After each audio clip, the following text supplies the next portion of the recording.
आपण अनेकदा म्हणतो मराठी चित्रपट सृष्टी पुढे का जात नाही किंवा मराठी लेखक दिग्दर्शक एक गोष्ट नेहमी म्हणत असतात की मराठी सिनेमा पाहायला प्रेक्षकच नसतात. पण मुळात प्रेक्षक नसण्यामागे काहीतरी कारण असेलच ना.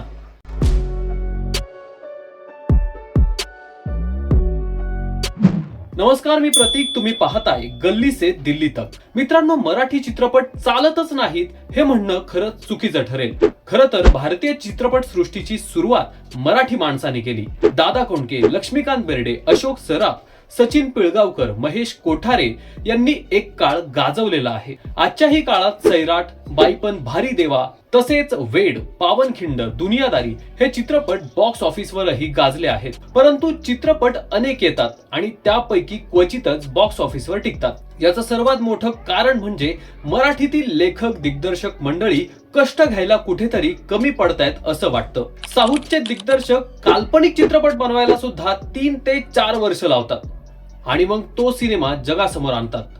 मराठीमधील एखाद्या खऱ्या घटनेवर आधारित असलेले सिनेमे एकच दिग्दर्शक वर्षात 3 ते 4 सिनेमे रिलीज करतो. तुम्ही जरा वेळ घ्या, नवीन विषय मांडा, तुम्हाला निर्माते पण भेटतील आणि प्रेक्षकही. पण नाही, महाराष्ट्रात सध्या नैराश्य, कॉमेडी आणि ऐतिहासिक याच चित्रपटांवर भर दिला जातोय. खरं म्हणलं तर प्रसिद्ध लेखक आणि दिग्दर्शक दिग्पाल लांजेकर यांनी छत्रपती शिवाजी महाराज आणि त्यांच्या शूरवीरांवर आधारित सिनेमांची सिरीज सुरू केली तेव्हा असं वाटलं की मराठी सिनेमाला पुन्हा सोन्याचे दिवस येतील. परंतु झालं उलटच. लांजेकरांनंतर महाराष्ट्रातील तमाम प्रसिद्ध तसेच नवोदित दिग्दर्शकांनी शिवरायांच्या जीवनावर आधारित सिनेमे तयार करण्यास सुरुवात केली. खरं तर ही आनंदाची गोष्ट. शिवरायांचा इतिहास रुपेरी पडद्यावर लोकांना दिसू लागला, समजू लागला. अनेक मराठी प्रेक्षक चित्रपटगृहात येऊ लागले आणि शिवरायांबद्दल मराठी प्रेक्षक किती भावनिक आहे हे समजल्यावर निर्माते, दिग्दर्शक हातातलं काम सोडून ऐतिहासिक सिनेमे करण्यावर भर देऊ लागले आणि अक्षरशः स्पर्धा करू लागले. शिवरायांच्या जीवनचरित्रावर आधारित चित्रपट यायलाच हवेत, पण त्यात स्पर्धा होऊ नये असं वाटतं. दिग्पाल लांजेकरांचा पावनखिंड सिनेमा गाजला. त्यानंतर लगेचच अभिजित देशपांडे यांनी देखील हर हर महादेव नावाचा पावनखिंडीतील शौर्यावर आधारितच एक चित्रपट बनवला. अगदी कोण कोणतं नाव वापरणार इथून ही स्पर्धा सुरू होती. एवढंच नाही तर अजून सिनेमाचं शूटिंग बाकी आहे, पण हे लेखक आणि दिग्दर्शक आधीच एखाद्या शूरवीरांचं नाव घेऊन पोस्टर सोडून आम्ही यांच्यावर सिनेमे बनवत आहोत हे सांगून मोकळे होतात.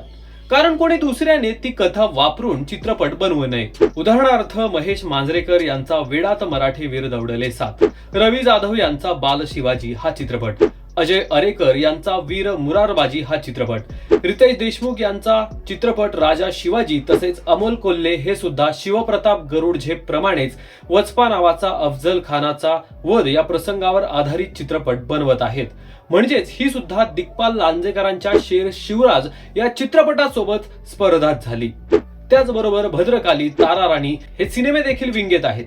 मित्रांनो, सांगायचा उद्देश एकच आहे, शिवरायांचा इतिहास हा जगासमोर आलाच पाहिजे, परंतु अशी स्पर्धा करून नाही तर अभ्यासपूर्वक घडलेल्या प्रसंगांवर आधारित आणि तेवढ्या भव्यतेचाही असायला हवा. साऊथचे दिग्दर्शक काल्पनिक चित्रपट बनवायला सुद्धा 3 ते 4 वर्ष लावतात आणि आपण आपल्या महाराजांच्या आयुष्यावर आधारित खऱ्या घडलेल्या घटनांवर आधारित चित्रपट लवकरात लवकर बनवून सादर करायचं बघतो.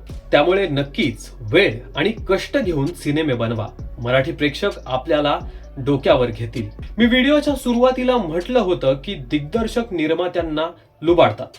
मित्रांनो, हे अगदी खरं आहे, पण सर्व दिग्दर्शकांबाबत असं नाही, पण बहुतांश आहेत. मित्रांनो, अनेक मराठी चित्रपट येतात ज्याबद्दल आपण ऐकलंही नसेल. अशा चित्रपटात मराठीतील दिग्गज कलाकार कामही करतात, आपला पेमेंट घेतात आणि बाजूला होतात. महाराष्ट्रात असे अनेक दिग्दर्शक आहेत ज्यांना चित्रपट चालेल की नाही याची शाश्वती नसते. त्यामुळे हे कलाकार, दिग्दर्शक शूटिंगसाठी बराच वेळ लावतात. एखादा ओके झालेला सीन 10 वेळा रिटेक करतात. याचं कारण असं की रिटेक पडले की शूटिंगचे दिवस वाढतात. शूटिंगचे दिवस वाढले की कॅमेरा, कलाकार आणि स्वतः दिग्दर्शक यांचेही परडे वाढतात. त्यामुळे चित्रपट चालू अथवा न चालू आपलं घर शूटिंग मध्ये चालवून घ्यायचं. मी सुद्धा एक शूटिंग पाहायला गेलो होतो, तेव्हा मला हा अनुभव आला. तोच मी तुमच्या समोर मांडला.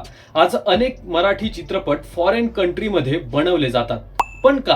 कारण काय? मुळात कारण एकच आहे. या चित्रपटाच्या दृष्टीने सर्व कलाकारांची, दिग्दर्शकाच्या टीमची मस्त फॅमिली फॉरेन ट्रिप होते आणि तेथील सर्व खर्चात वेगळं मार्जिनही निघतं.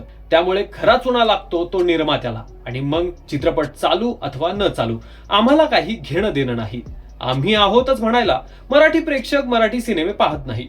मुळात तुम्ही साऊथच्या तोडीचे सिनेमे द्या, मराठी निर्मात्यांसह प्रेक्षकही स्वतः चालून येतील. मित्रांनो, तुम्हाला या विषयावरती काय वाटतं आम्हाला कमेंट करून नक्की सांगा. आणि ही व्हिडिओ तुम्हाला आवडली असेल तर लाईक करा आणि गल्ली से दिल्ली तकला सबस्क्राईब करायला विसरू नका. धन्यवाद.